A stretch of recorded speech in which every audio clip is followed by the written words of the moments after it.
Hi everyone! Ngayon naman, tong video na to ay kakain ako. Katatapos ko lang maglinis. Wala na mga amo ko, umalis na sila. Dalawa na lang ang amo ko. Yung babae, si Madam, nandun pa rin sa Turkey. So ngayong week na to, dalawa lang kami ni Sir. Dahil umalis na si Sir, maaga akong natapos sa paglilinis. So ngayon naman, kakain ako ng breakfast kasi may part-time ako ngayon. Dito po tinatago yung ano ko. Yung pagkain ko kasi galing sa day off ko. At nag-video ako, nagdadala ako ng pagkain ko rito. Filipino food. Tinatago ko para hindi makita ng amo ko. Hindi naman sila nagagalit. Alam nila nagdadala ako kaso baboy kasi ito. Kaya ko. Hindi naman sila. Alam nila na nagdadala ako. Basta hindi lang nila makikita.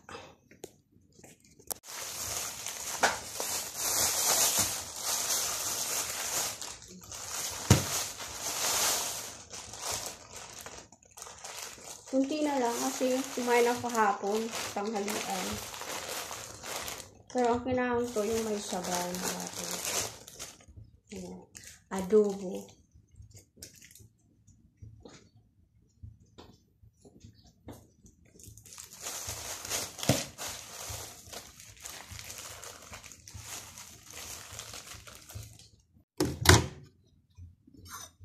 Initin mo siya.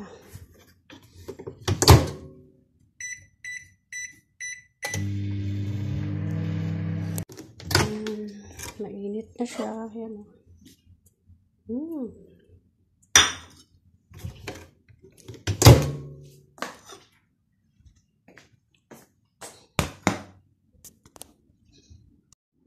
Yan na siya, baboy. Adobo. Ni-adobo namin yung mamoy. No Friday, day off ko. Tapos yan. Di naman dito bawal ang baboy kasi nga marami ring Christian, marami may tindahan dito ng ng baboy. Kasi ang daming Christian dito na kumakain sila ng baboy. Kaya hindi bawal. Bawal lang sa mga Muslim, sa mga amo na siyempre. Hindi naman nila ako sinasabihan kaso siyempre alam mo na yun. Ayaw nilang makakita. Okay lang na magdala ka, basta wag mo lang ipakita. Ganun lang. Kain tayo. Magkakamay lang ako. May part-time kasi ako ngayon. 10 o'clock. Kasi dati-rati nagka-part-time ako, kinakain ko lang bread. Naku, nanginig ang katawan ko. Hindi ko kaya. Ang dami kasing trabaho. Ngayon baka marami akong trabaho.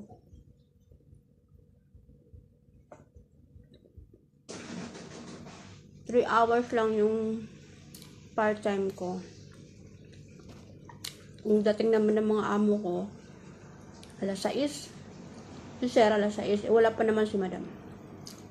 Kaya baka matagalan ako doon kasi alam nila wala dito ng amo babae.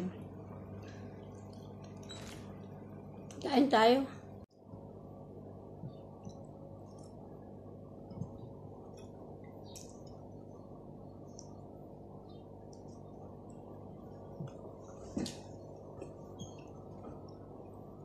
Habang kumakain ako, naglalaba rin ako. Kasi yung amo ko, naglagay sa laundry ng isa lang naman na t-shirt. Alam mo yung amo ko, wash and wear yan. Kung ano yung mga nalapad ko na, yun ang isusuot niya. Ngayon may nilagay siya, nilalaban ko agad. Sure ako bukas isusuot niya. Mabait ang mga amo ko. Hindi sila kuripot sa pagkain. Ako lang humindi kasi kinakain nila araw-araw manok. Tapos karne. Puro mantika. Kaya gusto ko naman Filipino food. Kasi nga may day off ako. Day off ko 24 hours. Yun. Hindi madamot ang amo ko. Mga damit niya. Ito damit niya to. Lahat ng suot ko dito, bigay nila. Kaya hindi ako bumibili sa minsan bumibili ako sa ukay-ukay. So, gusto ko. Kasi, mga damit ko rin, parang ukay-ukay na rin. Gamit na nila. Pero, mga damit nila kasi, isang gamitan lang. Tapos, aayawan na nila. Ang amo kong babae, mahilig siyang mamili.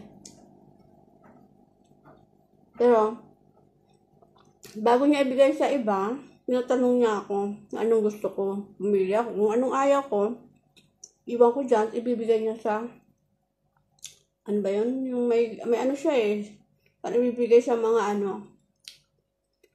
dito. Kasi marami ditong taga ibang bansa ba na kinupkup ng Jordan. Ang tawag doon? Mga refugees. Mga Sudan, mga ibang lahi. Pero bago niya ibigay doon, ako muna. Yan, alahas. Ito, bigay niya rin ito. Bago siya umalis sa punta ng Turkey, dami niyang binigay sa akin mga alahas. Nag-ayos siya. Siguro mamimili siya ng bago dun sa Turkey. Kalba. Ito hindi. Ako itong bumili. Pinili ko to. Hindi ako nag-uniform dito. Hindi naman. Okay lang sa amo ko. Tsaka ayaw niya. Ayaw niya ng uniform ako. Pag-aalis ako kami sa kasama ko, pinapagbihis niya ako. Magbihis ka, alis tayo. Punta tayo kay la mama. Ganito.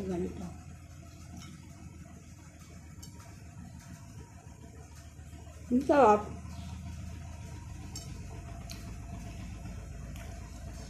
Namimit ko talaga yung Filipino food eh.